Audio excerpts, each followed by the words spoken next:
계시록에서 보면은 진짜 하나님이 사람과 거하기 위해서 오실 것이라는 그런 표현을 하시는데 결국 그 샤켄, 미시칸 그래서 우리가 정말 모든 온 세상이 물이 바다도 부품같이 그분의 셰키나를 결국 보게 될 것이다라는 건데 그러니까 참 그래서 이게 굉장히 중요하다는 이게 그냥 구약의 스토리가 아니라 그러니까 구닥다리가 아니라 이 큰 구속 계획에서 우리가 이 출애굽기를 깊이 알아야 되는 게 굉장히 다 깊이 알아야 되죠 사실은.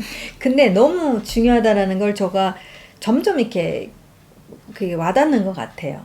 이게 그 실현을 생각했었을 때 저는 특별히 하나님께서 가장 먼저 만들라고 계시해 주시는 것이 결국에는 언약궤잖아요. 저는 언약궤를 보고 그다음에 그 언약궤 자체가 사실은 그 그룹들 때문에 그 언약궤가 하나님의 보좌라는 것을 우리가 알 수 있는 게 그 고대근동 그 보좌들을 보게 되면은 그게 바벨론이든 뭐 어디든 간에 이 그룹 같은 존재들이 항상 그 보좌 의자에 딱 이렇게 디자인으로 데코레이션으로 두 마리가 이렇게 딱 늘 있는 게 이제 고고학적인 그런 책들을 보면은 이제 다 나타나잖아요. 그러니까 그 고대근동 사람에게 있어서 그룹 둘 하면은 이제 다 보좌, 의자, 그러니까 좌정하시는 그 장소라는 것을 금방 이제 우리는 모르지만 근데 그들은 다 알았던 그걸 보면서 이 하나님의 이 거하심이 결국에는 왕으로서 이 통치하시는 그 통치의 보좌가 구체적으로 있다라는 것과 그 제사장로로서 이제는 어떻게 그분의 통치가 이제 이 땅 가운데 펼쳐질 것인가가 그 중심의 그 기초가 뭐냐면은 10개 말씀이라는 거예요. 10계명이라는 게 저는 그것을 보면서 그 시편 97편 2절을 보게 되면은 하나님의 보호자는 공의와 정의를 기초로 하고 있다라고 그러니까 정의와 공평이라고 이렇게 나오기도 했는데 영어로는 이제 justice, righteousness and justice라고 이렇게 말씀하시는데 진짜 사실은 10개의 말씀이 그거잖아요. 그렇죠. 네, 도덕 정말 도덕과 윤리의 핵심의 본질을 담고 있는 10개의 말씀 하나님의 공의와 정의가 다 그 기초를 두고선 이제 펼쳐지는 거잖아요. 자세한 미주알 고주란 사실은 그 10개의 말씀에 근거해서 이제 자세한 케바케 케이스 바이 케이스로 이제 나가는 거잖아요. 그걸 보면서 하나님의 공의와 정의가 이제는 구체적으로 하나님의 백성을 통해서 제사장 나라를 통해서 이것이 이제는 구체적으로 펼쳐졌었을 때 그 안에는 가난이 없고 그 안에는 불의가 없고 그 안에는 부정부패가 없고 그렇겠구나라는 게 저는 그냥 보통 우리가 언약궤라고 부르지만은 이제는 그 그룹을 봤었을 때 그 위에 이제 좌정하시고 통치를 하시는 거구나. 그러면서 또 생각난 게 뭐냐면은 이사야서 66장 1절 말씀에서 그 Heaven is my throne, the earth is my footstool. 그게 뭐죠? 하늘은 나의 보좌요, 땅은 나의 발등상. 예. 그러니까 지금 하나인 거잖아요. 하나님의 그 하나의 그 하늘에 안 보이는 성막과 이제 땅에 만들어질 그 성막의 하나됨 안에서 그 완전 그분의 좌정하심과 통치하심이 이제는 하나가 되어서 그래서 하나님의 통치가 이제 나아갈 것인 거잖아요. 이제 그걸 보면서 그 핵심 안에는 결국 10개의 말씀이구나. 하나님의 말씀이 중심이구나. 하나님의 말씀이 모든 문명의 도덕과 윤리와 그 진짜 이 선악을 구분지을 수 있는, 분별할 수 있는 그 기초가 될 것이구나라는 그 보좌의 기초는 결국 하나님의 공의와 정의가 되는구나. 그게 이제 완전히 그 그림으로 그려지니까 저는 이게 이제 굉장히 추상적이지 않다. 저는 그게 굉장히 도움이 많이 되는 것 같아요. 그러니까 삶 속에서 내가 어떻게 살아야 되는가. 내가 제사장 나라의 일원이 됐잖아요. 예수님을 통해서. 네. 그렇다면 나는 오늘 어떻게 살 것인가? 하나님의 공의와 정의가 어떻게 펼쳐지도록 진짜 나는 오늘을 살 것인가가 이제 구체적인 어떤 묵상을 해야 되는 파트라는 거죠. 라이프 스타일이. 그래서 저는 그 부분이 이번에 많이 와닿은 것 같아요. 그룹. 사실 그룹이 많이 등장하잖아요. 그룹도 처음에 창세기 3장에 3장에 나오는데 나오죠. 근데 이 성막에 보면은 그룹이 일단 언약궤에 딱 둘이 있잖아요. 그 다음에 또 어디에 이제 커튼에 새겨지는 게 뭐냐면 네, 그 베일 휘장에 이제 거기에도 있고 그 다음에 이제 안쪽에 장막의 안쪽 지금 4개가 있죠. 4개가 있는데 가장 안쪽의 부분에 이제 그것도 다시 이게 다 패턴을 갖다가 두라고 하신 걸 보면서 그러니까 결국 이제 그룹 하면은 저 그거 몰랐는데 그룹의 그 더 구체적인 묘사가 에스겔서에서 그 얼굴이 4개 막 바퀴로 막 왔다 갔다 하고 막 날개 달리고 뭐 좀 이상한 괴물 같았는데 그게 그룹의 모습이구나. 이제 그 데니스 프레이거가 이제 그 더 구체적인 그렇죠. 그 묘사된 표현을 보자면은 그렇다고 했을 때 그렇구나. 독수리는 하늘 공중을 나는 최고의 동물이고 최고. 사자는 동물 왕국에서의 그치, 최고. 땅 위에서의 최고. 그다음에 네. 소. 그치, 소는 일하는 데서의 최고의 그다음에 그 일꾼 워크포스고 그다음에 인류.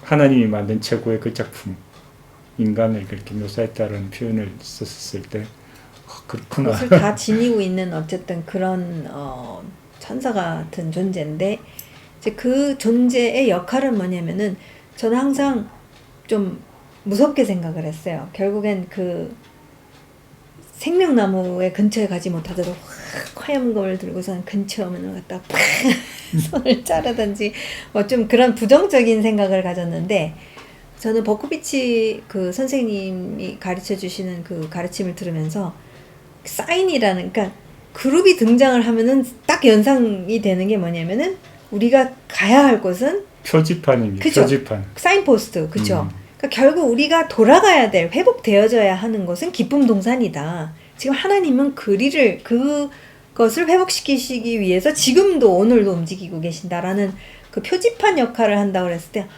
그래서 그룹이 그렇게 많이 있구나. 그 성막 안에 그러니까 그 장소를 에덴처럼 기쁨 동산처럼 생각해야 된다는 것과 늘 연상을 하면서 그렇게 우리는 살도록 만들어졌다라는 것을 이제 연상시킨다는 게 저는 그게 확 달라지면서 이 그룹의 역할이 굉장히 또 중요하구나. 어떤 표지 뭐요? 표지판. 네, 사인포스트의 역할이라는 것. 네, 그것을 저는 보면서 그게 왜 그렇게 그 성막 안에 많은지 그것을 정말 새롭게 알게 된 것 같아요. 이번에 다시 말씀을 보면서. 그 다음에 이제 저는 그 가구들을 보면서 제가 너무 말을 많이 하는 것 같아요. 아니, 가구들에 대해서 어떻게 생각하시는 거 있나요?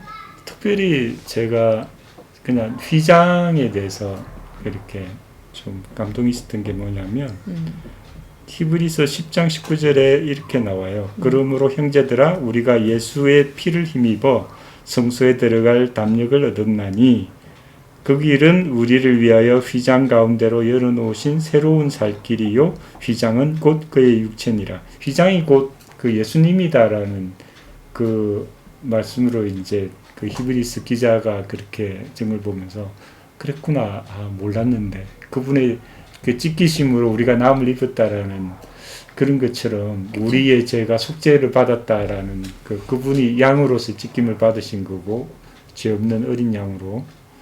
그래서 그분이 휘장이 결국은 예수님이다라는 것을 이 히브리서 기자는 정말 이렇게 승막에 대해서 정말 잘 알고 있었다라는 생각이 그렇죠. 들고 유대인이니까. 그 예수님이 그 성막에서의 휘장으로서의 그 역할을 하셨다라는 것에 대해서도 굉장히 감동이 있더라고요. 근데 사실 예수님과 이 성막을 뗄래야 떼어놓을 수가 없는 게 모든 게 다 예수님이잖아요. 사실은. 그렇죠. 그 요한복음을 보면은 그게 그러니까 요한복음에서 나는 생명의 떡이다. 나는 그 진설병. 세상의 빛이다. 네, 그렇죠. 그 진설병, 그러니까 딱 그 슐한 그 식탁이라고 그래야 되나? 예, 식탁. 테이블인데 테이블 있고 테이블 탁자. 맞은편에 탁자 맞은편에는 결국 이제 메노라가 있는 거잖아요. 촛대, 금촛대가 있는데, 그러니까 그 7이라는 숫자와 완전 숫자와 그 다음에 그 촛대가 아몬드 나무의 그 모습을 하고 그렇죠. 있고, 그 다음에 이제 그 아몬드의 또 씨가 그 눈 역할을 눈처럼 생겼잖아요. 이렇게 눈처럼 생긴 건데 그 완전하게 볼 수 있는 빛이라는 거 뭐. 그 다음에 결국 진설병은 내가 사람이 떡으로만 빵으로만 살 것이 아니요 하나님의 입에서 나오는 모든 말씀으로 살 것이다라는 게 맞잖아요. 그러니까 결국 그분의 모든 휘장도 그분이시고 대제사장도 그분이시고 6월절의 어린 양도 그분이시고 촛대도 그분이시고 토라도 그분이시고 예. 떡도 그분이시고 그 다음에 분향단도 이제 늘 중보하시는 분이신 거잖아요. 그분이시고 결국 들어가기 위해서 완전히 재단에서 완전히 드려지는, 완전히 태워지는, 그러니까 예수님께서 진짜 완전히 태워지신 것처럼 그렇게 됐죠. 그 다음에 내가 생명의 물이라고 하시고 생명수라고 하시고 그 물로 씻김을 받고 이 모든 것들이 사실은 그 다음에 이제 말씀이 육신이 되어 우리 가운데 거하심에 또 그렇게 말씀하시니까 장막 자체의 그림을 또 그려주시고 그 다음에 제사장이 입고 있는 옷이 사실은 또 장막을 이렇게 연상하게 하는 그 옷이 다 그렇잖아요.